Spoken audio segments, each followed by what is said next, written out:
Bonsoir à tous, aujourd'hui plein feu sur Dracula Untold, film réalisé par Gary Shore, dont apparemment c'est le premier film, avec au casting Luke Evans, Dominic Cooper, Sarah Gaydon, qui était l'actrice qui avait joué chez Cronenberg notamment.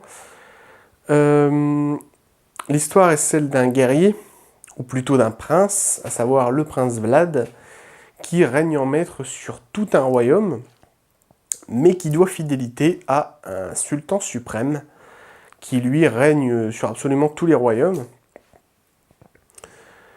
Le sultan va demander au prince Vlad de lui fournir 1000 soldats, ou plutôt 1000 jeunes recrues de 12 à 14 ans, pour compléter son armée qui compte déjà plusieurs centaines de milliers de soldats. Mais apparemment le sultan juge que ce nombre n'est pas suffisant et réclame des recrues à Vlad, dont son propre fils.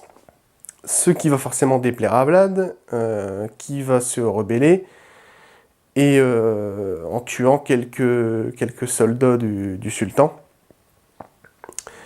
ce qui va forcément attiser la haine et le désir de vengeance de ce dernier.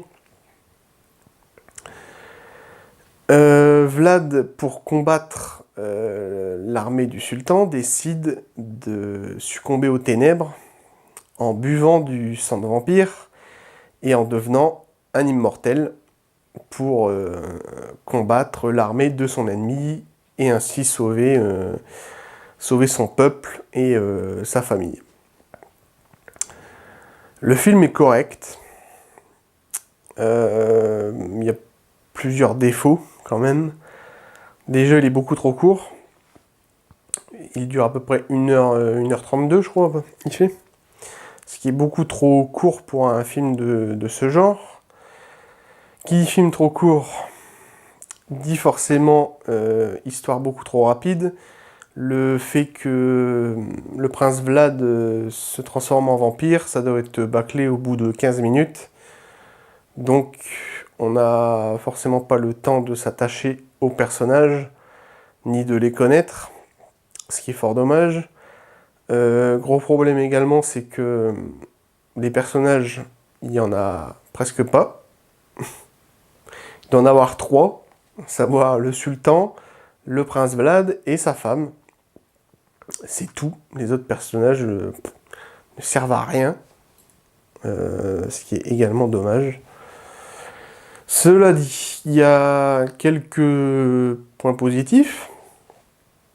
Déjà, il y a une technique de réalisation qui est plutôt sympa. Il y a toute une scène, une grande scène de bataille, où, qui sera vue au travers d'une épée. On aura une épée plantée dans le sol, en fait, et la caméra va se positionner en face de cette épée, qui fera office de miroir, et donc on verra toute la scène, enfin, quelques secondes de la scène se passer au travers de l'épée, ce qui est plutôt original. Donc ça, c'est un bon point. Il y a de très très beaux décors également, très sombres. Je crois que le film a dû tourner sur fond vert, je suppose. Des décors plutôt sombres, de montagnes, gigantesques plaines de montagnes. C'était plutôt classe comme décor, je dois avouer. Qu'est-ce que je voulais dire d'autre? Ah oui, Dracula. Pourquoi Dracula? On s'en fout que ce soit Dracula. Personnellement, ça aurait pu être n'importe quel autre vampire. Ça aurait pu avoir un nom de... Enfin, ça aurait pu être un vampire, monsieur tout le monde du vampirisme. Ça aurait été pareil, quoi. Ils ont mis vraiment le nom Dracula pour avoir de l'argent, en fait, c'est tout. Pour se dire, bon, voilà, on va prendre ce nom-là parce que c'est le vampire légendaire, le vampire originel, le vampire mythique du cinéma, des contes d'horreur, etc. Mais franchement, ça sert à rien, surtout que le personnage est tout le temps appelé Vlad, en fait, dans le film, dans tout le film. On s'en fout, quoi, que ce soit Dracula, c'est vraiment pour faire de l'argent, ça. Bah bon, après, ça reste un détail. Voilà, c'est à peu près tout. On a déjà vu mieux, largement. Film beaucoup trop court et beaucoup bâclé et peu de personnages.